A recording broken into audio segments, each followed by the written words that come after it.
രാജ്യസഭയിലേക്ക് 15 സംസ്ഥാനങ്ങളിൽ നിന്നായി 56 സീറ്റുകളിലേക്ക് പ്രഖ്യാപിച്ച തെരഞ്ഞെടുപ്പ് ഇന്ന്. ഇതിൽ കോൺഗ്രസ് നേതാവ് സോണിയാഗാന്ധി, BJP അധ്യക്ഷൻ JP നദ്ദ അടക്കമുള്ള 41 സ്ഥാനാർത്ഥികൾ എതിരില്ലാതെ തെരഞ്ഞെടുക്കപ്പെട്ടു. ഉത്തർപ്രദേശ്, കർണാടക, ഹിമാചൽ പ്രദേശ് എന്നീ 3 സംസ്ഥാനങ്ങളിലെ 15 സീറ്റുകളിലേക്കാണ് ഇന്ന് വോട്ടെടുപ്പ് നടക്കുക. 10 ഒഴിവുകളുള്ള ഉത്തർപ്രദേശിൽ BJP 8ഉം സമാജ്വാദി പാർട്ടി 3ഉം സ്ഥാനാർത്ഥികളെ രംഗത്തിറക്കിയിട്ടുണ്ട്. രാധാകൃഷ്ണൻ നൽകും ഡൽഹിയിൽ നിന്നും കൂടുതൽ വിവരങ്ങൾ. 41 ഇടങ്ങളിൽ നേരത്തെ തെരഞ്ഞെടുക്കപ്പെട്ടതാണ്. അവിടെ മത്സരങ്ങളില്ല. പക്ഷേ മറ്റ് 15 ഇടങ്ങളിൽ അതിൽ എങ്ങനെയാണ് മത്സരം നടക്കുന്നത്? ഇതില് പ്രജിൻ സൂചിപ്പിച്ച ഉത്തർപ്രദേശാണ് ഏറ്റവും ശ്രദ്ധാകേന്ദ്രമായിട്ട് മാറുന്നത്. ഉത്തർപ്രദേശിൽ നിന്ന് രാജ്യസഭയിലേക്ക് നടക്കുന്ന തെരഞ്ഞെടുപ്പിൽ BJPക്ക് 7 പേരെ വിജയിപ്പിക്കാനായിട്ട് സാധിക്കും. പക്ഷെ അവർ 8 സ്ഥാനാർത്ഥികളെ ഫീൽഡ് ചെയ്തിട്ടുണ്ട്.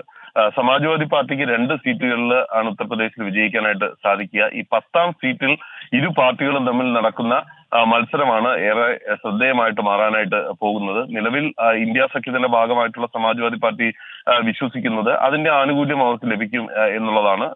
ഇത് വളരെ ശക്തമായിട്ടുള്ള ഒരു മത്സരം ഉത്തർപ്രദേശിൽ ഉണ്ടാക്കുന്നു എന്നുള്ളതാണ്. ക്രോസ് വോട്ട് അടക്കം ഉണ്ടാകും എന്ന പ്രതീക്ഷയിലാണ് BJP ഉള്ളത്. കർണാടകയിലെ 4ൽ 3 4 സീറ്റിലേക്കാണ് തെരഞ്ഞെടുപ്പ് നടക്കുന്നത്. അതിൽ 3 കോൺഗ്രസിനും 1 BJPക്കും സ്വാഭാവികമായിട്ടും ലഭിക്കും. പക്ഷെ അവിടെ രസകരമായിട്ടുള്ള ഒരു കാര്യം,